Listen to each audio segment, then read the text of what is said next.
आज की ये कहानी एक ऐसी कहानी है जिसे पढ़ने के बाद आपकी हालत ऐसी हो जाएगी कि जैसे कार्यों को भूलना होगा। ये कहानी एक शैतानी गुड़िया की है और कैसे उस गुड़िया के प्रकोप ने सबको बुरी तरीके से परेशान किया। आज मैं आपको एक ऐसी कहानी सुनाने जा रहा हूँ जिसे सुनकर आपकी रूह भी कांप जाएगी। इस कहानी की शुरुआत होती है एक गांव से जहां मुद्रिका नाम की एक तंत्रिका रहती थी। वह एक ऐसा अनुष्ठान कर रही थी कि उसमें उसे लगभग 100 बच्चों की बलि देनी थी, जो कि सबसे बड़ा पाप है और सबसे गलत काम। वह अपने शैतान को खोज करके अमर होना चाहती थी, जबकि सच्चाई ये है कि जिसने इस जमीन पर जन्म लिया है उसे एक न एक दिन तो मरना ही है। लेकिन उसकी चाहत कुछ ज्यादा ही बढ़ गई थी और इसके लिए वह हर रात को एक बच्चे की बलि देना चाहती थी और कोशिश भी यही करती थी कि वह अपने मकसद में हरदम कामयाब रहे। लेकिन किसी को इस बात की भनक लग चुकी थी और उसने गांव वालों को समझा दिया कि गांव में बच्चे यूं ही नहीं मर रहे। हमें इस बात की तह तक पहुंचना होगा और रात में हम निगरानी रखेंगे। फिर उन्होंने कुछ ऐसा देखा जिसे देखकर आंखें दंग रह गईं। उन्होंने देखा कि एक गुफा में एक काले कपड़े में एक औरत बैठी है और उसके सामने एक बच्चा निष्क्रिय पड़ा हुआ लेटा है और वह तंत्र साधना में विलीन हो गए। तभी गांव के लोगों ने उस बच्चे को उठाकर उससे दूर कर दिया और उसकी साधना को भंग कर दिया। वह तंत्रिका ये सब देखकर वहां से भागने लगी। तभी लोगों ने उसका पीछा किया और वह रात के अंधेरे में किसी झोपड़ी में जा घुसी। सभी लोगों ने पूरी की पूरी झोपड़ी को ही तेल छिड़क करके आग लगा दी, जिसमें वह तांत्रिका जलकर मरने लगी। मगर उसने अपनी तंत्र साधना से वहां पर पड़ी एक गुड़िया में अपनी जान डाल दी और गुड़िया को झोपड़ी के खिड़की से फेंकते फेंकते अपना प्राण त्याग भी दिया और उसकी जान निकलते ही उसकी जान उस गुड़िया में चली गई और यहाँ से उस गुड़िया का खूनी खेल शुरू हुआ। वहीं उस गांव में कुछ नए लोग बाहर से रहने के लिए आए थे, उनमें एक बच्ची भी थी। जब वह लोग अपने घर में सो रहे थे तभी उस बच्ची को कुछ आवाजें सुनाई देती हैं और वह बच्ची उठ जाती है और उठने के बाद वह उठकर बाहर उस जली हुई झोपड़ी के पास पहुंच जाती है। इतना हो जाता पर किसी को भनक नहीं लगती। वहां वह उस गुड़िया को देखती है और उसे उठाकर अपने घर ले आती है। फिर वह बच्ची उस गुड़िया से बातें करने लगती है और इस तरह बच्ची के सहारे उस गुड़िया ने फिर से बच्चों को रात में बहकाना और अपने कब्जे में लेना शुरू कर दिया और धीरे धीरे बच्चों की मौत शुरू हो जाती है।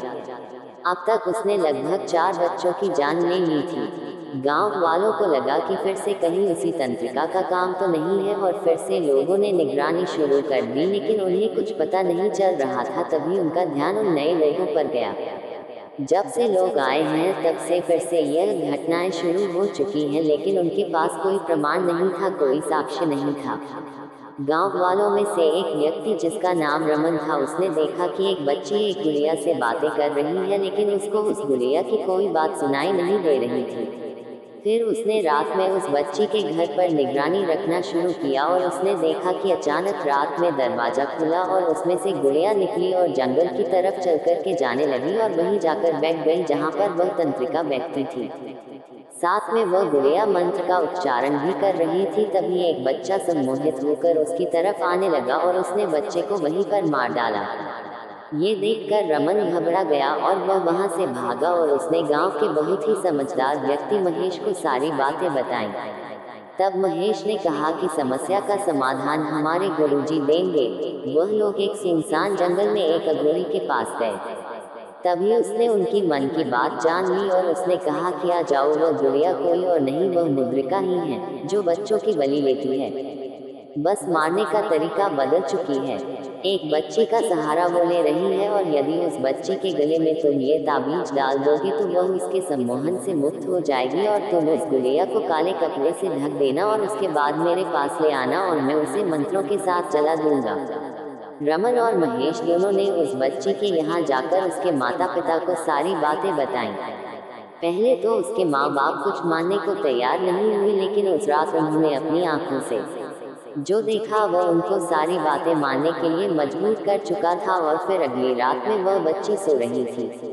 तभी उस बच्ची को ताबीज पहनाने की कोशिश की गई और उसी समय उस खूनी गुड़िया ने लोगों पर हमला कर दिया और अपनी शक्ति से रमन को चोट पहुंचाई।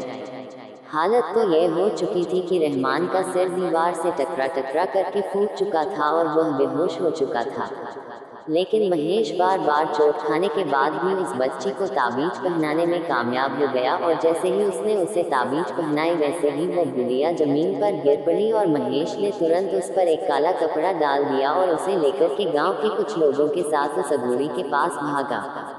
रास्ते में बहुत कोशिश करने के बाद भी महेश आगे नहीं बढ़ पा रहा था। तभी उसने गुड़िया गांव के ही दूसरे आदमी को दे दी, लेकिन उसके हाथ में गुड़िया लेते ही उसे न जाने क्या हुआ कि वह वहीं पर बेहोश हो गया, जैसे उसके अंदर जान ही ना बची हो। लोग समझ गए थे कि ये गुड़िया उन्हें आगे नहीं जाने देगी, लेकिन तभी वो अघोरी वहां से चलता हुआ उनके पास आया और पास आते ही उसने सबसे पहले अपने मंत्रों से उस गुड़िया को अपने वश में किया और उसके बाद उसे वहीं पर जला दिया। और उसके बाद से अभी तक वहां पर दोबारा कोई आतंक तो नहीं हुआ है, लेकिन खौफ अभी भी लोगों के दिलों में जिंदा है, क्योंकि खौफ ऐसी चीज है जो एक बार तो आता है लेकिन वो पूरी जिंदगी भर याद रहता है। तो दोस्तों, उम्मीद करता हूँ कि आप लोगों को शैतानी गुड़िया और मौत का खूनी खेल अच्छा लगा होगा। तो चलिए दोस्तों, अब the real ghost stories in Hindi में दूसरी कहानी की ओर बढ़ते हैं।